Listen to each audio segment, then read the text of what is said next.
Hey everybody, what's up? My name's Mackenzie. And I'm Jonathan. We are husband and wife, and we'd like to welcome you to TerreDice. And today we're taking a look at the latest expansion for Star Wars Villainous, that is Revenge at Last. And oh my goodness, is it the Revenge at Last? Yes, so this is expansion number 2 to the Star Wars Villainous lineup.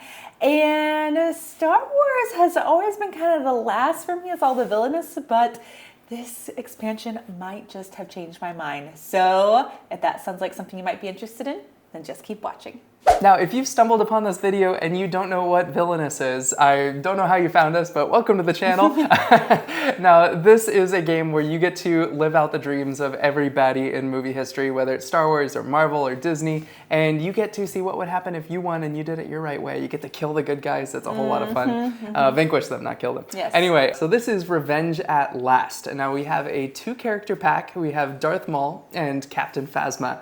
And you're going to be playing these either head-to-head or mix and matching it with those other sets to play in a larger game. Now, each of these characters has their own objective. Darth Maul's objective is to fight the Rebels Jedis and try to get one of them beaten down in strength to 0 so that they come to your side of the board. You then must build them up in strength so that they're strong enough to beat one of the other Jedi. Now you can help weaken those Jedi, but they'll have to be the one to vanquish them eventually, thus becoming your apprentice, which is so cool. And Captain Phasma is the captain of the guard for the First Order. She has a whole ton of stormtroopers, and your job is to get an officer at every location. Now, I learned something about stormtroopers I did not know before, and that is that the pauldrons specify, you know, which rank you are. So if you have no pauldron, you're a stormtrooper. If you have one pauldron, like a white pauldron, you're a squad leader. Then they has a black pauldron and then a red pauldron. Well, you're going to be either upgrading cards or starting with higher cards. You could actually build a career as a stormtrooper.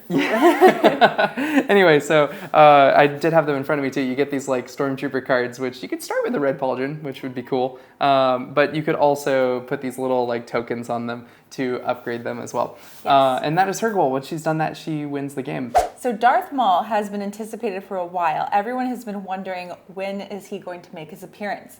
Now, it's really interesting because pretty much, I think it's all the cards they're pulling from Rebels. So nothing from the first Star Wars movies. This is all going to be from Rebels. He got a lot of his love in the Rebels TV shows. His like plot is like more developed. So you haven't seen the Rebels show and you've just seen the first Star Wars. This is all going to be based on that TV show that came out. Jedi Temple, Sith Holocron, the Mandalore, like all that stuff. Yeah, so that really dives into the development of his character. And I really enjoyed this. I just thought it was so fascinating. You really just have to get one hero out there, but you have to defeat them many, many times to break them down. Now, what's really interesting is using your hacked tour guide droids. Yes, which you said is from the show. From Mandalore, yeah. So once you have defeated them that number of power times, they go to the bottom of your board. What I love is that it's so thematic that you have to like build them back up again because they are like so defeated. They're like, yeah, I guess I'm in the dark side, but I suck. So you have to be like, no, you're really great. So you have to build them back up so they become your ultimate apprentice. Your anger. Yes. We just finished Acolyte, so I'm like super like into that right now. But yeah, so I loved that. And what was your favorite part about Darth Maul? Or what you enjoyed? I think just like what I enjoyed so much about him, it felt very Darth Maul. It's like his cards, he's frequently getting screwed over in his fate deck where he's like, oh, yep, guess my life sucks. I'm all alone. I have, I've been let down. I no longer am, an apprentice, like that sort of thing. But then his cards are all like, he's got the Mandalorians on his side and he's got all this other stuff going on. What I also liked is that each time you play the game, you can have a different one of the Jedi become your apprentice. Yeah. Which is different from like other versions of Villainous where it's always like the same goal. While your goal is to get an apprentice, he doesn't care who it is. I made Ahsoka kill Obi-Wan. I tried really hard to turn to Obi-Wan. He was very difficult. Yes, he does have the most fortitude for sure. He was hard to turn to the dark side, which is thematic because he never does.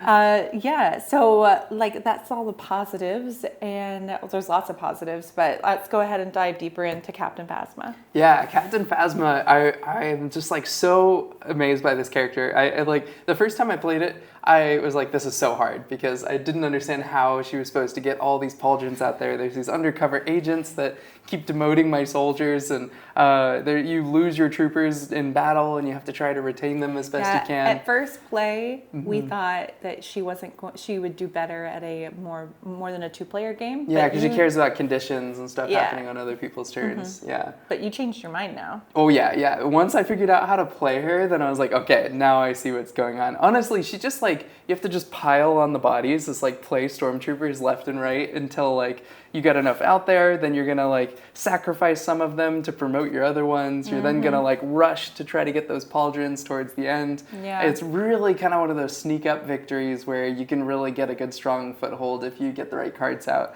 I found myself with her like pump and dump, discard my whole hand like pretty regularly because I knew what I was looking for. But once you figure that out, it's like they both can fall into that category because they both rely on having a hero pulled out. Well, which in a 2-player game, which is like so you have to look for those in a 2-player game. You have to look for the specific cards that you will have in your deck that allow you to be able to pull those heroes out yourself, because your opponent isn't going to want to pull those heroes out.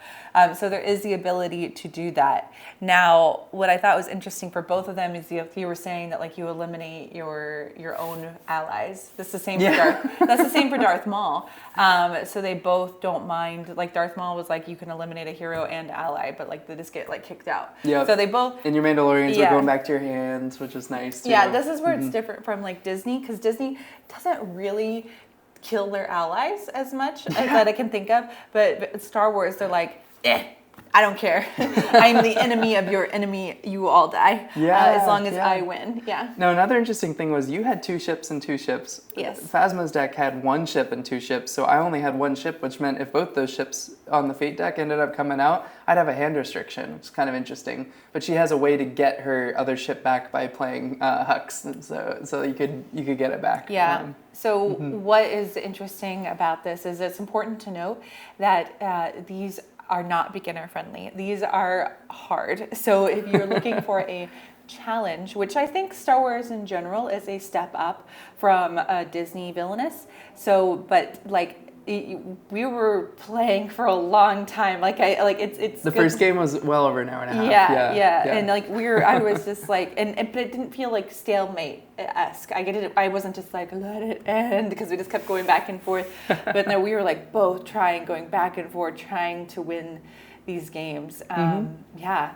So like we said, a lot of positives. Any negatives about these two? Honestly, like I had a lot more constructive stuff to say about the Boba Fett. Yeah, Scum and Villainy. There were like a lot more like card confusion things going on. Boba Fett had some like interesting stuff going on, but like honestly, these 2 characters are pretty much flawless. They're both super thematic.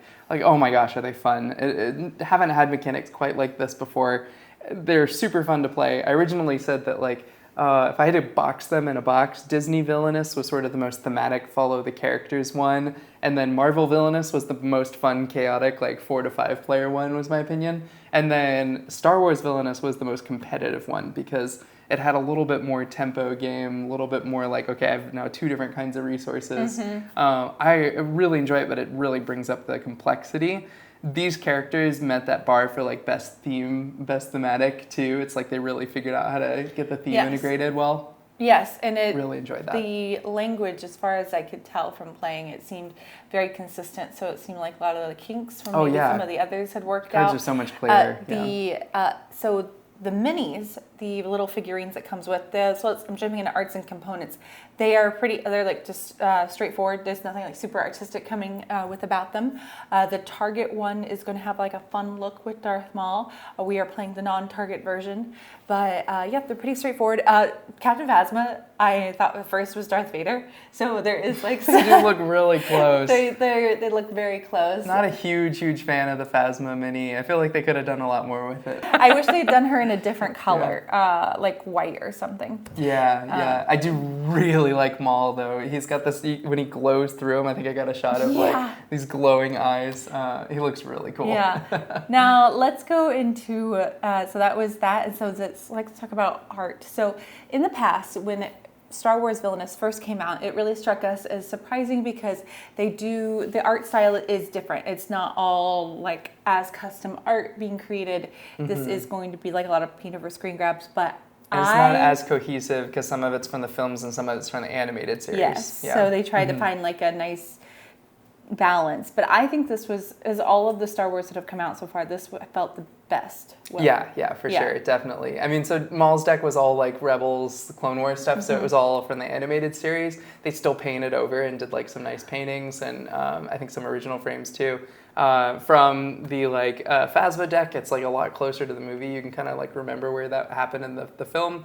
But I think they did a good job making the cards look really cohesive. They came together really nicely. There's some really standout cards in her deck, and I think they look really nice. Really pleased with how this came out, and I don't remember how I ranked them before, but just to make it official, it is now definitely Disney Villainous, Star Wars, Marvel. For me. Okay. For me, because of this deck, I really like the Star Wars. I really like these characters. They are a whole lot of fun. Yeah, you're probably tied now, right, with Marvel and Star Wars? It's like all like, it's so tough. It really depends on who I'm playing with, and I've been on a major Star Wars kick lately. I've been playing a lot of Star Wars Unlimited. And big reveal.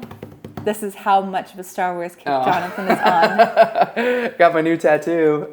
Yay. So this is my first tattoo ever. And I guess I like Star Wars a lot, so it's a Rebel tattoo. Yeah. Theme just for this video. No. Yeah, there'll be a lot of pain and commitment for That'd be for a lifetime commitment.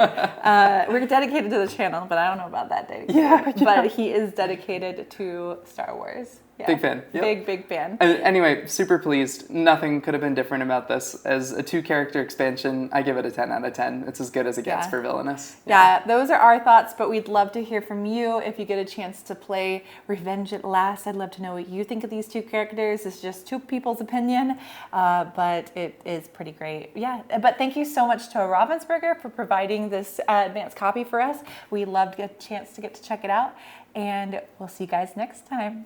Happy playing!